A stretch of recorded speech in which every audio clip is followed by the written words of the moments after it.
Salut à tous les aventuriers et bienvenue sur Kael et Psycho, la chaîne qui décortique votre émission préférée au travers de la psychologie. Dans cette vidéo, je continue la présentation de l'énéagramme en voyant la description des 6 énéatypes que je n'ai pas présentés dans la première partie.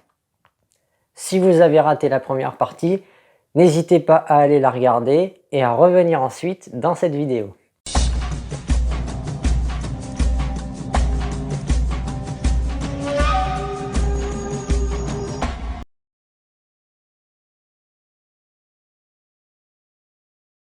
Je commence cette deuxième partie par les énéatypes qui préfèrent le centre émotionnel.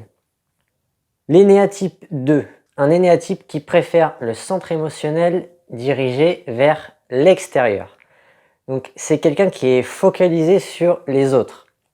Il va essayer de rentrer en relation avec les autres et de leur apporter tout son amour et tout son aide.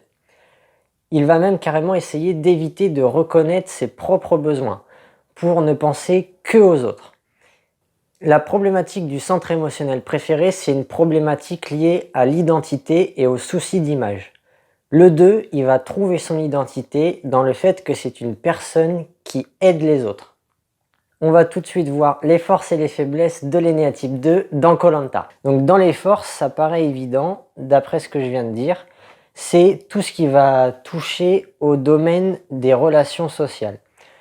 Et donc en termes de contact humain, je me suis permis donc carrément de mettre un point d'exclamation, parce que l'énéatype 2, ça va être sa principale force.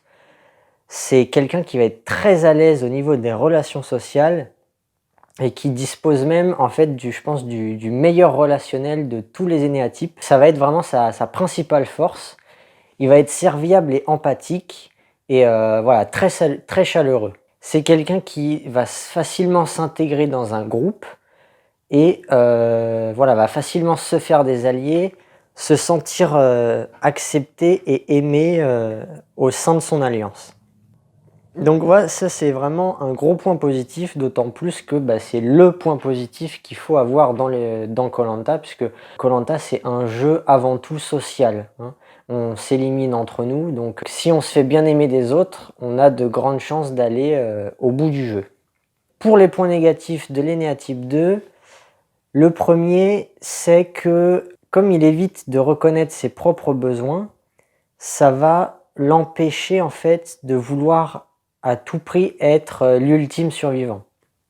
En fait, le 2, c'est quelqu'un qui préférait être celui grâce à qui le gagnant a pu gagner que d'être lui-même le gagnant. Donc ça, c'est vraiment un gros point noir pour le 2. C'est finalement le manque de volonté d'absolument terminer premier. Et l'autre problème du 2, qui va surtout concerner la variante alpha. Le 2 alpha, c'est le 2 qui réprime le centre mental. Donc on est face à quelqu'un qui non seulement préfère le centre émotionnel, mais en plus réprime le mental. Ça peut donner quelqu'un d'assez versatile et illogique. Donc c'est-à-dire qu'il va surtout prendre en considération ses émotions du moment en fait. Il peut voilà, changer d'avis au gré de ses émotions, quoi. Quelqu'un d'assez instable.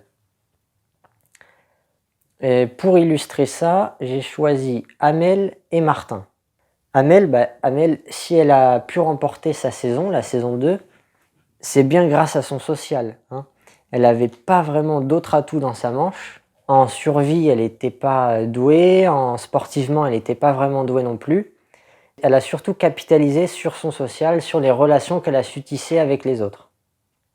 Et Martin, je trouve qu'il représentait bien le côté versatile dont j'ai parlé, notamment sur Raja Ampat, où en fait il est dans une certaine optique avec les rouges, et finalement il se passe ce qui se passe avec Florence, et il a envie de voter contre Florence. Et finalement après il se fait éliminer, quand il revient dans le jeu, il repasse en fait du côté des rouges, il veut absolument faire gagner les rouges.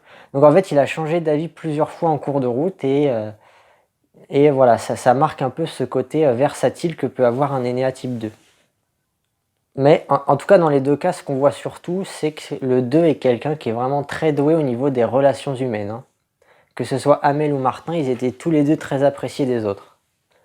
Après l'énéatype 2, voici l'énéatype 3. L'énéatype 3, c'est le centre émotionnel préféré à la fois vers l'intérieur et vers l'extérieur. Donc le souci d'image, il est très grand, c'est quelqu'un qui a besoin de reconnaissance sociale de la part des autres, de se sentir aimé et de s'aimer soi-même aussi. Pour améliorer son image le plus possible, le 3 est quelqu'un qui essaye d'éviter les échecs au niveau identitaire, qui essaye d'améliorer l'image qu'il a. Et donc pour ça, il va sans cesse être obligé de réaliser des choses et de les réussir. Un énéatype 3 est quelqu'un qui essaye d'éviter les échecs et de réussir ce qu'il fait. Il ne supporte pas les échecs. Dans les points positifs de l'énéatype 3, j'ai mis le contact humain. C'est un peu la même chose que pour le 2. Le 3 va être vraiment très doué sur le plan humain. Surtout d'ailleurs s'il est de sous-type social. Le sous-type social du 3, il s'appelle prestige. Mais ce qu'on va surtout retenir pour koh c'est le fait que ce soit un caméléon. Quelqu'un qui essaye de s'insérer dans tous les groupes sociaux et de bien s'entendre avec tout le monde. Il va être très adaptable et ça lui permettra de s'intégrer dans quasiment n'importe quelle équipe. Alors même s'il n'est pas de sous-type social, le 3 est quand même quelqu'un d'assez adaptable en général. Ensuite, il aime gagner, c'est toujours un point positif, hein, quelqu'un qui est très compétiteur, donc voilà, au niveau du jeu, pareil, c'est très valorisé, ce côté dépassement de soi, je fais tout pour gagner. Ensuite, j'ai écrit pour la variante alpha, hyperactif. La variante alpha pour le 3, c'est celui qui va avoir le centre instinctif en support et qui va réprimer le centre mental. Comme il a le centre instinctif en support, en fait, il va essayer de nourrir son identité et d'avoir de la reconnaissance sociale par rapport à ce qu'il fait avec son centre instinctif. Donc c'est quelqu'un qui est sans cesse dans l'activité, qui ne peut pas se permettre de s'arrêter. Un peu comme un énéatype 1, le 3, ça peut être vraiment un excellent aventurier, du fait qu'il aime bien entreprendre des choses et les réussir. Et par contre, à l'inverse, un 3 de variante mu, c'est l'autre variante, le centre mental en support. Là, ça peut donner quelqu'un de très stratège parce que du coup, c'est le centre mental qui est au service du centre émotionnel. Et donc, c'est quelqu'un qui va réfléchir, qui va analyser les choses pour essayer de plaire aux autres. Et là, on va se retrouver dans le cas de figure d'un excellent candidat, un candidat qui va être dans la gestion de son image. Il va essayer, naturellement, le 3 est un charmeur, hein, quelqu'un qui aime bien plaire aux gens. Dans koh Lanta, c'est forcément une qualité puisque on sait que le jeu se termine sur un système d'élection. On va élire quelqu'un. Si on plaît au jury final, on est ami avec eux, on a plus de chances de gagner le jeu. En revanche, parmi les défauts du 3, son principal défaut, ça va être le fait qu'il soit vaniteux. C'est quelqu'un en fait qui va souvent se mettre en avant, dire tout le temps moi je, moi je, moi je. Ça peut en fait énerver les autres et ça peut être un prétexte à l'éliminer si vraiment il se met trop en avant, qu'il cherche trop l'approbation des autres en fait. Ensuite, le manque d'authenticité. C'est vrai que en fait, le 3, comme j'ai dit, c'est quelqu'un qui aime bien charmer et plaire aux autres. Et quelqu'un qui s'entend bien avec tout le monde. Des fois, on peut percevoir le mensonge que le 3 se livre à lui-même. En fait, le 3 est quelqu'un qui essaye de plaire aux autres. Et en énéagramme, on dit qu'il se ment à lui-même. Et des fois, ce mensonge, on peut le percevoir. Et ça crée ce manque d'authenticité. C'est-à-dire qu'on a l'impression qu'en fait, la personne qu'on a en face de nous, elle n'est pas naturelle. Elle nous dit ce qu'on veut entendre, en fait. Et ça peut être assez déstabilisant. Parce que le 3, en l'occurrence, a l'impression d'être naturel, puisqu'en fait, il est comme ça toute sa vie. Il n'est pas que comme ça dans koh Lanta. C'est quelqu'un qui est même dans la vie ordinaire, et naturellement dans la gestion de son image, et va essayer en fait de bien cerner ce que les autres attendent de lui pour essayer de plaire aux gens. Mais ça peut être jugé négativement en fait, ce mensonge à soi-même, si jamais il est perçu, voilà, ça peut être jugé négativement. On a l'impression qu'on est face à quelqu'un qui nous mène en bateau. Et enfin, dernier défaut, qui est la corollaire du fait qu'il aime gagner, c'est que c'est un mauvais perdant, hein. Il essaye d'éviter les échecs. Donc un 3 qui perd, c'est un 3 qui se met en colère, un 3 qui s'énerve. Donc voilà, ça c'est toujours négatif, hein. Il suffit de rien des fois dans koh pour être éliminé, donc il faut faire gaffe à chaque fois, de tout ce qu'on fait et c'est toujours un défaut. Et même dans le même sens, quand il va gagner, des fois il peut se livrer un peu à de la fanfaronnade, on va dire, et ça aussi, ça peut déplaire les autres, quoi. Quelqu'un qui se vante d'avoir gagné, ça peut énerver aussi. Bon, malgré tout, le 3, vous voyez quand même que c'est quelqu'un qui a beaucoup d'atouts et qui va plutôt être un bon candidat quand même. Quelqu'un qui est avantagé pour la victoire.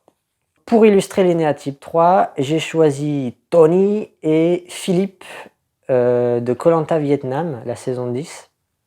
Donc dans ces 2 saisons, déjà je vais commencer par Tony. On a bien vu que Tony s'était quand même bien distingué par toutes ses réalisations. C'était quand même un bon aventurier. Et aussi, mais aussi par sa vantardise en fait. Il se mettait beaucoup en avant, notamment sur ses capacités en survie. J'ai fait ça, j'ai pêché tant de poissons, etc. Cette capacité à réaliser et à réussir, elle se retrouve aussi pas mal chez Philippe, qui s'était beaucoup entraîné avant d'arriver sur koh notamment à faire le feu. Et aussi dans sa manière générale de jouer en fait. Philippe a laissé un peu les clés du camion à Claude. Il est resté en arrière en sachant que c'est pas lui qui serait visé si jamais il y avait une rébellion ou des remontrances de la part des autres. C'est plutôt Claude qui s'est attiré les foudres des autres et Philippe a été jusqu'au bout et a gagné de cette manière-là. Voilà pour les néatypes 3. Maintenant, il nous en reste un seul qui préfère le centre émotionnel qu'on n'a pas vu, c'est les néatypes 4. Les néatypes 4 qui préfèrent le centre émotionnel vers l'intérieur. C'est quelqu'un qui va avoir une problématique autour de l'identité, de son identité. En fait, il va essayer de se trouver une identité. Donc pour ça, il va essayer de se distinguer des autres. On dit qu'il essaye d'éviter la banalité. Il va à tout prix essayer de se sentir unique, différent des autres. Les néatypes 4, parmi les points forts, j'ai remis le contact humain. C'est sûr que c'est son principal point fort. Le 4 est profondément humain, il aime avoir du contact, il aime les autres. En revanche, en fait, le 4 va pas vraiment être un bon candidat par rapport à ce qui est valorisé dans le jeu. Le centre émotionnel préféré vers l'intérieur, ça crée quelqu'un de sensible et de très émotif, qui est très sensible à toutes ses émotions et qui va les vivre intensément. Et aussi qui va avoir de grandes variations dans ses émotions. C'est quelqu'un qui peut être très triste, le lendemain très joyeux. Donc ouais, le 4 en fait, globalement, par ce côté-là très, très émotionnel, très sensible, ça va plutôt lui coller une étiquette de personne un peu plaintive, un peu pas très résistante, qui pleure facilement notamment, et qui a ce côté un peu mélancolique et qui peut lui donner une image un peu de personne faible. Ensuite, le 4 est quelqu'un qui est souvent dans la sous-estimation. En fait, il se compare aux autres, mais la comparaison lui est souvent défavorable. Il pense qu'il est déficient quelque part, qu'il lui manque quelque chose par rapport aux autres, qu'il est dans la sous-estimation de lui-même. Alors pareil, ça c'est un gros défaut. Au niveau de tout ce qui est dans les épreuves, le fait de ne pas croire en soi, c'est difficile du coup d'aller chercher des grosses victoires. Et enfin, un autre défaut du 4, c'est son caractère imprévisible. C'est vrai que comme il essaye d'éviter la banalité, ça le pousse à être indépendant, donc à vouloir se sentir différent des autres. Et donc un 4 peut se révéler quelqu'un d'instable, d'imprévisible. C'est quelqu'un de potentiellement peu fiable. Et ça peut être dangereux de faire des alliances avec ce genre de personnes-là. Pour illustrer le 4, j'ai choisi des candidats comme Tiffany ou Christophe. C'est des candidats qui ont souvent montré leurs émotions. Quand ils étaient contents, ils étaient très contents. Quand ils étaient tristes, ils pleuraient à chaudes larmes. Et par exemple, Christophe, il représente bien aussi ce côté imprévisible ou quelqu'un qui essaye de se différencier des autres. Notamment dans la saison 8, quand il a voulu ne pas faire comme tout le monde, montrer qu'il n'était pas un mouton, hein, pour reprendre ses mots. Et voilà, c'est cette envie en fait de quitter Laurent, voulant éliminer Bertrand. Ça a joué en sa défaveur, en l'occurrence, ça l'a éliminé. Et voilà en gros des exemples de manifestations de l'ego du 4. Maintenant qu'on a fini avec les énéatypes qui préfèrent le centre émotionnel, il nous reste les énéatypes qui préfèrent le centre mental. Je commence par l'énéatype 5, centre mental préféré vers l'extérieur. Quelqu'un qui essaye de comprendre et de mieux connaître le monde qui l'entoure. Pour ça, le 5 va essayer de se détacher de ses émotions et des autres, de tout ce qui va lui consommer de l'énergie, pour uniquement se concentrer sur mieux comprendre le monde et les autres. Donc ça, c'est un point important du 5, c'est qu'il essaye, on dit qu'il essaye d'éviter le vide intérieur, c'est-à-dire l'ignorance, en fait toujours en savoir plus, et il essaye aussi de se détacher de ses émotions. Dans koh l'énéatype 5, théoriquement, il pourrait avoir une bonne connaissance du jeu, quelqu'un qui, s'il est fan de l'émission, va très bien connaître le jeu. Donc ça, c'est toujours un plus de savoir dans quoi on met les pieds, bien connaître les rouages en fait de l'émission.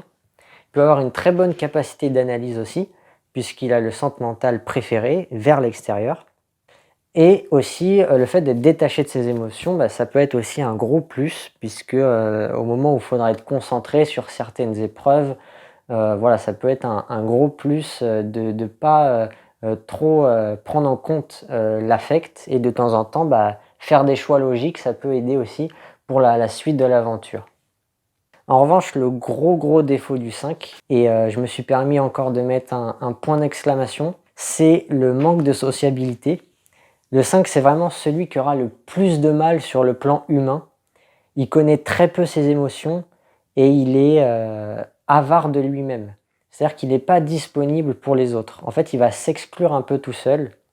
C'est pas quelqu'un qui va souhaiter partager son temps et son savoir avec les autres. Pour créer des liens, c'est pas ce qui l'intéresse et donc c'est vraiment pas facile pour lui. Il va avoir des difficultés au niveau de s'insérer dans des alliances, de se faire des alliés, et aussi dans globalement toute sa communication qui va plutôt tendre à l'exclure en fait. Donc les 5 globalement, c'est des candidats qui sont très peu présents dans koh. Ils ont beaucoup de mal en fait à être pris au casting, parce que c'est vrai que c'est pas des candidats très divertissants. Quelqu'un qui mentalise beaucoup, qui s'isole, qui réfléchit, qui n'explique pas forcément tout ce qu'il sait, puisqu'il est avare d'informations. Il n'aime pas expliquer tout ce qu'il sait, délivrer ses informations. Donc c'est pas vraiment l'intérêt de la production d'avoir des 5 dans le jeu, ça fait pas vraiment d'audience, un peu comme des 9.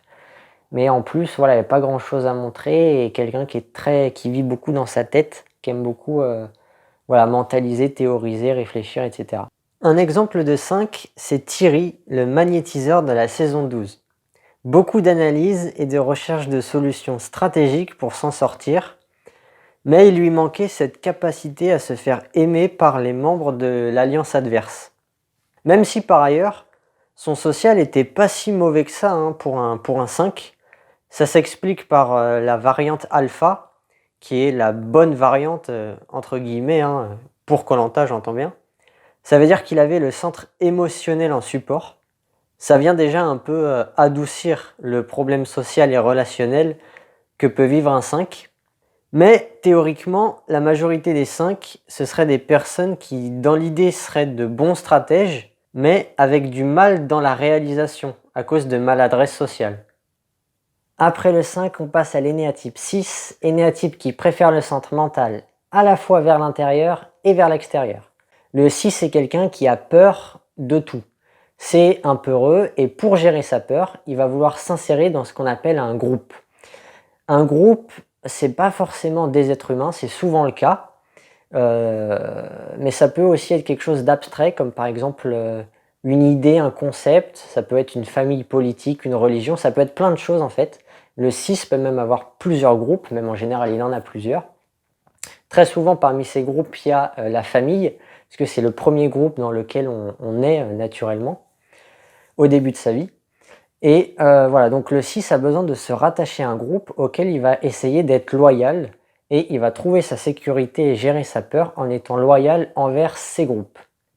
Il y a chez l'énéatype 6 un phénomène qui s'appelle la contrephobie, c'est-à-dire qu'il y a certains 6 qui vont ne pas exprimer leur peur, mais plutôt être dans la négation de leur peur. et qui vont vivre plutôt ce qu'on appelle la témérité.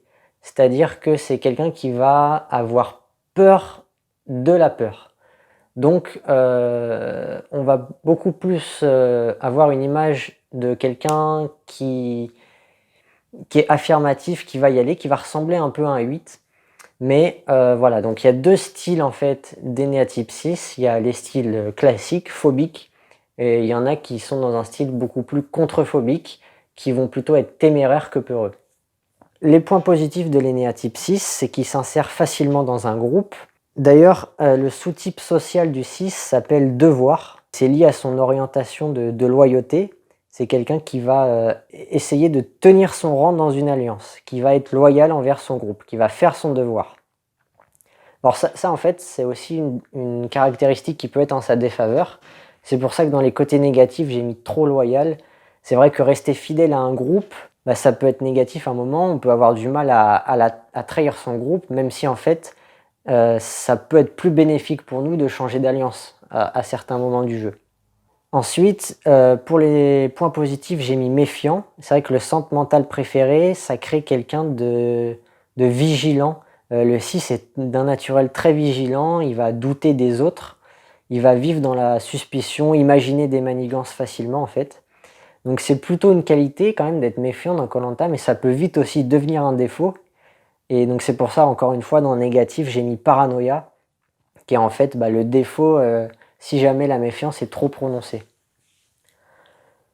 Ensuite, pour les 6 contrephobiques, le fait d'être téméraire, c'est quand même un gros point positif, parce que ils vont exprimer un aspect plus sûr d'eux, plus affirmatif, et c'est une image qui correspond exactement à ce que véhicule l'émission en fait. Cette idée de dépassement de soi, de gérer ses peurs, de dépasser ses peurs en fait. C'est très apprécié par la production en général, c'est très valorisé. Et enfin, j'ai mentionné un autre instinct dont j'ai pas encore parlé, c'est l'instinct de conservation, d'où la lettre C. Quand l'instinct de conservation est blessé, c'est quand on a soit un rejet, soit un attrait pour tout ce qui touche à la sécurité.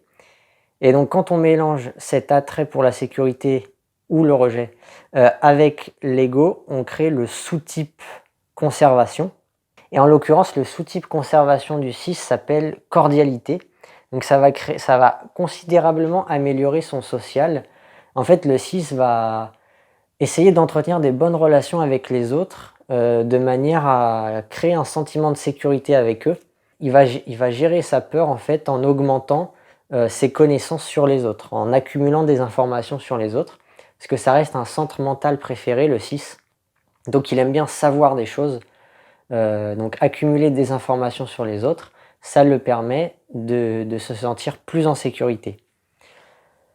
Dans les côtés négatifs aussi, j'ai mis un manque de confiance en soi. C'est vrai que le 6 a tendance à manquer de confiance en lui puisqu'il doute de lui-même, il doute de ses compétences et il n'aime pas forcément franchir ses limites. Pour se sentir en sécurité, il va se fixer des limites inférieures à ses possibilités. Le dépassement de soi n'est pas quelque chose de naturel pour le 6 phobique. Et ça peut même aussi créer quelqu'un qui baisse les bras ou même carrément de pessimiste. Des exemples d'énéatype 6, j'ai pris deux styles complètement différents. C'est normal, j'ai fait exprès. J'ai pris un style phobique à gauche en la personne de Patrick et un style contrephobique à droite en la personne de Jade. Alors, on va commencer par Jade. Jade, elle est très représentative d'une 6 contrephobique. Elle va prôner le dépassement de soi, surmonter tous les obstacles malgré sa peur et ses appréhensions. Parce qu'en fait, un 6 contrephobique, il a peur quand même. C'est juste qu'en apparence, il est téméraire. Mais la témérité, c'est le fait de vouloir surmonter sa peur, de gérer sa peur. Mais ça l'efface pas. Et oui, Jade, elle est considérée comme une magnifique gagnante par de nombreux téléspectateurs. C'est vrai qu'elle colle bien avec cette idée de dépassement de soi. Et à gauche, Patrick, il représente bien l'utilisation du centre mental préféré, attiré par le côté stratégique, quelqu'un qui essayait de tout savoir, de comprendre ce qui se passait dans le jeu. Donc beaucoup de doutes, de suspicions et de peurs chez Patrick. Il imaginait toutes les possibilités, il tentait toujours d'anticiper le futur et voilà, de tout prévoir en fait. Le 6 c'est quelqu'un qui doute beaucoup, qui va s'imaginer beaucoup de choses et ouais, la vie intérieure d'un 6 c'est beaucoup de questionnements qui amènent d'autres questionnements, ils se font des films facilement et cetera. Et cet emballement-là du centre mental, il est bien montré par les aventures de Patrick. Le dernier énéatype qui nous reste maintenant à décrire et à voir, c'est l'énéatype 7. Énéatype 7, celui qui préfère le centre mental vers l'intérieur. Donc quelqu'un qui va essayer en fait pour gérer sa peur de se faire plaisir, qui va essayer d'éviter la souffrance et qui va être orienté vers la joie et l'optimisme.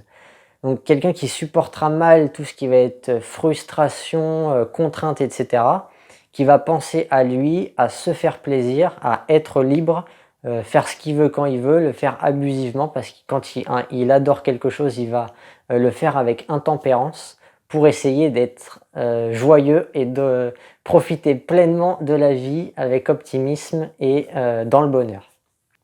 L'énéatype 7, c'est plutôt un bon candidat dans le jeu. Donc, comme j'ai dit, il va être optimiste et joyeux. Et voilà, il va apporter beaucoup de bonne humeur en fait, avec son optimisme et sa joie. Et il est souvent bien aimé des autres en fait. Au niveau social, les 7 disposent souvent d'un bon jeu social quand même. C'est souvent agréable d'être avec quelqu'un avec qui on peut rigoler. En plus de ça, donc, j'ai mis un point positif, la stratégie. C'est vrai que le 7 reste un énéatype qui préfère le centre mental. Donc si jamais effectivement la stratégie est quelque chose qui l'intéresse, c'est quelqu'un qui peut être un tacticien efficace parce qu'il a beaucoup d'idées en fait, il fait des connexions entre les idées et voilà, ça peut faire quelqu'un de lui qui est réfléchi et efficace à ce niveau-là. Le 7, il a aussi 2 sous-types qui peuvent l'aider. Le sous-type conservation qui s'appelle clan. Donc en fait, pour assurer sa sécurité, le 7 va aimer s'entourer de personnes avec qui il partage ses délires et avec qui il peut bien s'amuser. Donc voilà, ça peut l'aider à vouloir s'intégrer avec d'autres personnes. Et le sous-type social qui s'appelle sacrifice. Donc ça aussi, ça peut lui donner un côté serviable. Quelqu'un en fait qui va essayer de supporter les contraintes d'un groupe mais pour essayer de faire en sorte que le groupe vive mieux et en étant plus joyeux en fait. Ensuite, dans les côtés négatifs, le premier truc auquel j'ai pensé, attention à l'overplay.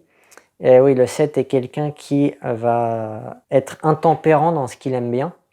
Il va avoir du mal en fait à se contrôler. Et donc, si jamais c'est quelqu'un qui aime bien la stratégie, il va vouloir faire des moves un peu dans tous les sens, faire trop de stratégie. Voilà, et ça peut être vraiment négatif de vouloir trop faire de stratégie. Ensuite, tout ce qui va être coup de colère. C'est vrai que les 7 ne supportent pas la souffrance, la frustration, etc. Un 7 frustré, c'est un 7 énervé. Il peut être en rage. Ensuite, le 7 aussi peut avoir un côté individualiste. C'est vrai que le 7 aime bien être libre. Et c'est une des valeurs cultes du 7, c'est la liberté. Et donc, voilà, il veut faire ce qu'il veut quand il veut. Un peu ce côté individuel, ça peut le pénaliser. Le manque de concentration aussi. Chez le 7, il y a une dispersion naturelle. C'est quelqu'un qui veut avoir en fait plusieurs sources de plaisir et en fait il va un peu se perdre dans plusieurs activités au lieu de réussir à se focaliser sur une seule chose. Et c'est un phénomène qui fonctionne aussi à petite échelle, c'est-à-dire que globalement le 7 va manquer de concentration. Et évidemment le 7 déteste souffrir, c'est toujours un défaut, il y a beaucoup de jeux où il faut être dans la patience, où on va souffrir à petit feu.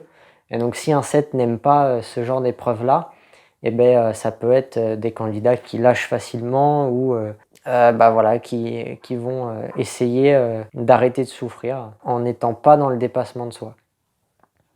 Donc des exemples concrets d'énéatype 7, je vous ai choisi Laurent ou Kumba. Kumba, je trouve qu'elle illustre bien le dernier point que je viens de citer.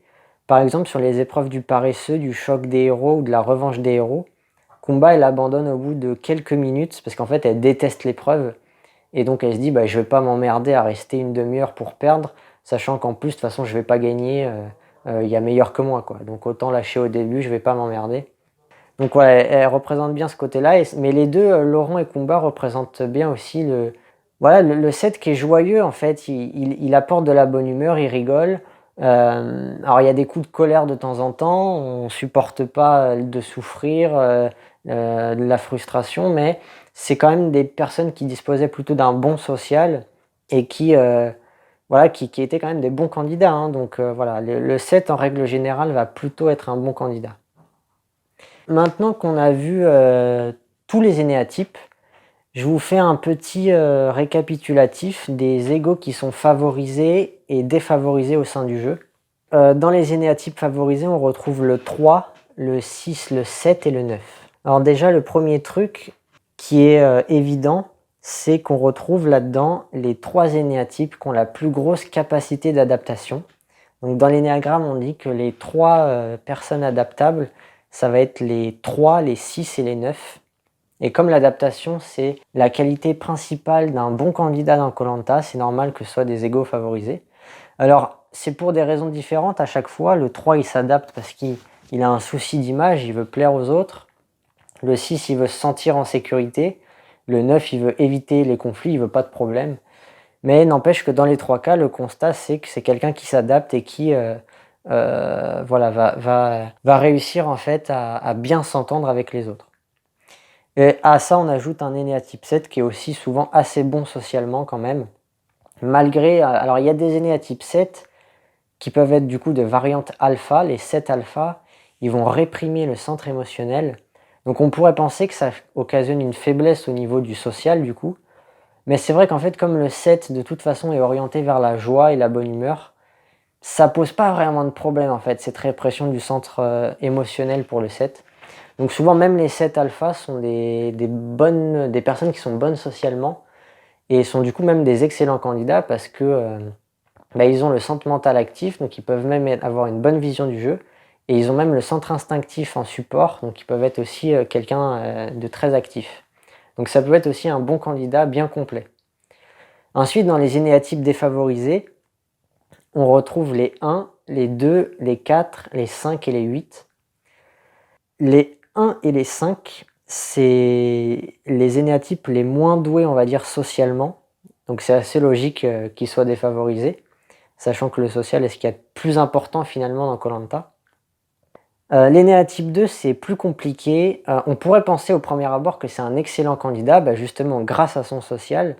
Mais vraiment, en fait, le fait de vouloir aider les autres plus que de penser à lui-même, c'est un énorme défaut. Et voilà, c'est juste à cause de ce défaut-là, mais c'est quand même un gros défaut, donc ça suffit pour moi pour le mettre du côté des énéatypes qui sont plutôt défavorisés. L'énéatype 4, voilà, quelqu'un qui a plutôt l'image d'un candidat pas dangereux en fait, un candidat qui est sensible, émotif, qui est là, qui vit son aventure, mais qui va manquer de confiance en lui. Donc voilà, c'est pas vraiment un candidat qui va être dans l'optique du dépassement de soi, d'aller au bout de soi-même, etc. Et le 8, qui est quelqu'un voilà, de très affirmatif, qui se fixe une cible sur lui-même, malgré lui, je dirais. Et voilà, donc le 8 aussi, qui peut avoir, un peu comme le 1 et le 5 finalement, peut avoir des difficultés aussi au niveau social. Voilà, au final, les énéatypes favorisés, c'est les 3, 6, 7 et 9. Et si je devais aller plus loin et que je devais dire l'ego le plus favorisé, j'hésiterais entre le 3 et le 9. Mais parce qu'en fait, le centre émotionnel, il, il va souffrir d'une image, on va dire, associée à la fébrilité. Le fait d'être quelqu'un d'émotif, c'est plutôt associé à de la fébrilité. Le centre mental préféré, lui, il va plutôt être connoté négativement parce que ça peut donner l'image d'un stratège, en fait, quelqu'un qui réfléchit, qui est dans le calcul. Et ça, dans koh, l'image du stratège, c'est très connoté négativement, en fait, dans l'imaginaire collectif, en fait. La stratégie est assez diabolisée. En revanche, le centre instinctif, lui, il jouit pas vraiment de problème, il n'est pas jugé négativement. Donc ouais, même à l'inverse, il est même bien valorisé. Il n'y a pas de problème lié au centre instinctif. Et moi, je pense que du coup, l'énéatype le plus favorisé, ça va être le 9, parce qu'il préfère le centre instinctif. Même s'il réprime le centre émotionnel, le 9 de toute façon va jouir d'un très bon capital sympathie. Donc ça va pas le gêner plus que ça en fait. Vu qu'il essaye d'éviter les conflits, il est quand même voilà, très sympa. Donc finalement, ça va pas le gêner plus que ça. Et en plus, du coup, s'il est de variante alpha, le 9 alpha va avoir aussi un centre mental actif qui peut lui permettre aussi voilà, d'avoir une bonne vision du jeu. Donc je dirais au final que l'énéatype le plus favorisé par rapport aux règles du jeu, ça va être le 9 alpha.